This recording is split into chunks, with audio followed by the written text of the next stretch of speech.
कस्तूरी तिलकं ललाटपटले वक्षस्थले कौस्तुभम् नासाग्रे नवमौक्तिकं करतले वेणुं करे कङ्कणम् सर्वांगे हरिचंदनं सुललितं कंठे च मुक्तावलिं गोपस्त्री परिवेष्टितो विजयते गोपाल चूड़ामणि। ओम नमो भगवते वासुदेवाय नमः। ओम नमो भगवते वासुदेवाय नमः। ओम नमो भगवते वासुदेवाय नमः। देवियों सज्जनों, गोस्वामी तुलसीदास जी महाराज द्वारा विरचित श्री रामचरितमानस के बाल कांड में निहित कतिपय प्रसंग आपके समक्ष प्रस्तुत करने हेतु उपस्थित हूं। सुधी श्रोतागण, देवाधिदेव महादेव मर्यादा पुरुषोत्तम प्रभु श्री राम को अपना आराध्य मानते हैं।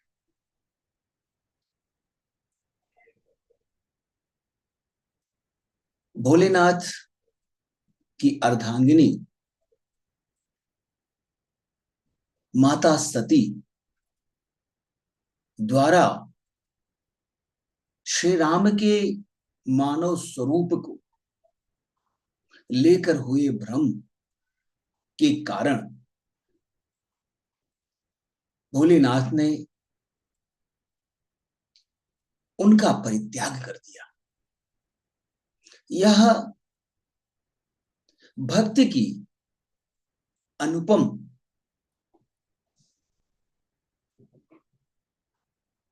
स्थिति है, जहां भक्त अपने आराध्य के प्रति अपनी सबसे प्रिय वस्तु को भी न्यौछावर करने के लिए सहज रूप में तैयार रहता है। अस कही नारद सुमिरि हरि गिरि जहि दीन्हि असीस होई यह कल्याण अब संशय तजहु गिरीश। ऐसा कहकर भगवान का स्मरण करके नारद जी पार्वती को आशीर्वाद देते हैं और कहते हैं, हे पर्वतराज, तुम किसी भी प्रकार का संदेह मत करो, अब ये सब परम कल्याणकारी ही होगा। सती के पुनर्जन्म पार्वती के स्वरूप में हुआ। पार्वती को भगवान भोलेनाथ के अतिरिक्त किसी और वर की कामना ही नहीं है और कोई अतिरिक्त वर उनके लिए निर्धारित ही नहीं है। कहियस ब्रह्म भवन मुनि गयो आगिल चरित सुनहु जस भयो पति ही एकांत पाई कह मैना नाथ न मैं समझे मुनि बैना। इस प्रकार आशीर्वाद देकर नारद मुनि ब्रह्मलोक को चले गए। अब आगे का जो वृत्तांत है वह विलक्षण है। पति को एकांत में पाकर हिमाचल की अर्धांगिनी मैना ने कहा, हे नाथ, मैंने मुनि के गूढ़ वचनों का अर्थ नहीं समझा।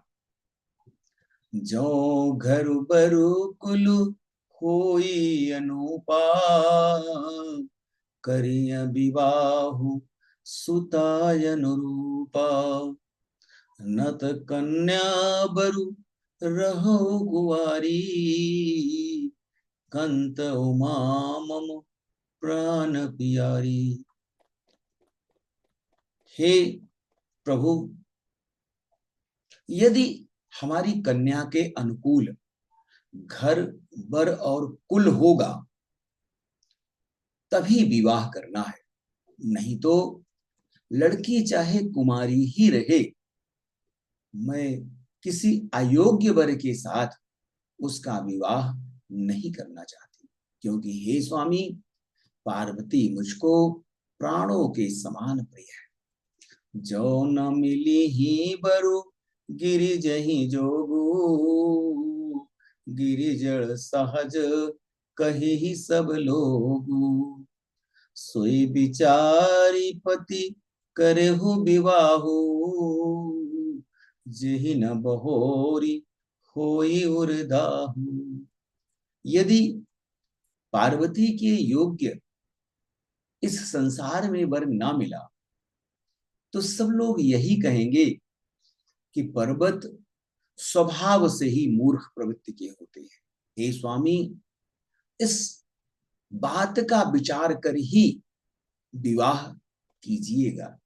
इसमें फिर पीछे हृदय में किसी भी प्रकार का पश्चाताप न हो, किसी भी प्रकार का संताप न हो, किसी भी प्रकार का दुख न हो।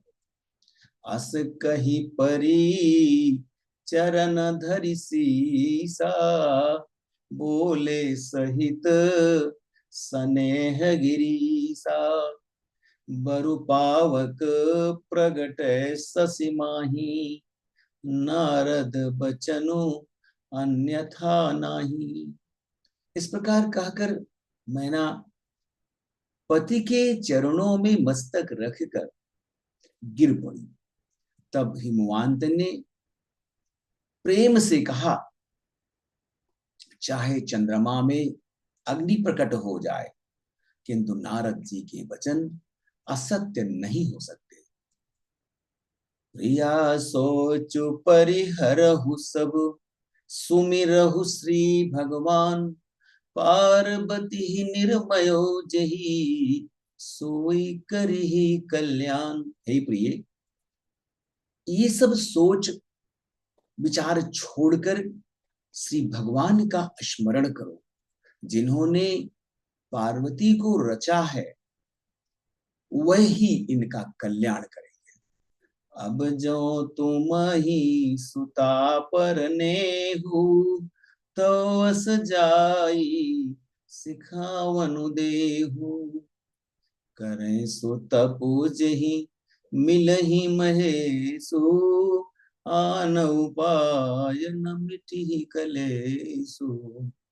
अब यदि तुम्हें कन्या से प्रेम है तो जाकर उसे यह शिक्षा दो कि वह ऐसा तप करे जिससे उन्हें वर के रूप में भगवान भोलेनाथ, देवाधिदेव भगवान शंकर मिल जाए। दूसरे किसी उपाय से इस कष्ट का निवारण नहीं हो सके।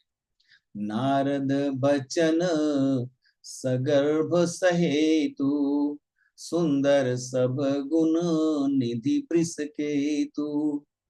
अस विचारी तुम तजहु असंका, सब ही भांति संकरु अकलंका। नारद जी के वचन रहस्य से पूर्ण हैं और कारण सहित हैं, वह अकारण नहीं है। और शिवजी समस्त सुंदर गुणों के भंडार है। ऐसा विचार कर तुम मिथ्या संदेह करना छोड़ दो। शिवजी सभी तरह से निष्कलंक है। सुनि पति बचन हरसी मन माही, गई तुरत उठी गिरिजा पाही। उमहि बिलो की नयन भरे बारी, सहित स्नेह गोद बैठारी। पति के वचन सुनकर मन में प्रसन्न होकर मैना उठकर तुरंत पार्वती के पास गई। पार्वती को देखकर उनकी आंसू भर आए। वे ममता की प्रतिमूर्ति है। बेटी के लिए इस प्रकार के वर के संदर्भ में सोचकर वे रोने लगी।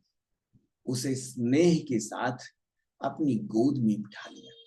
बार ही बार लेती उरलाई, गद गद कंठ न कछु कही जाई।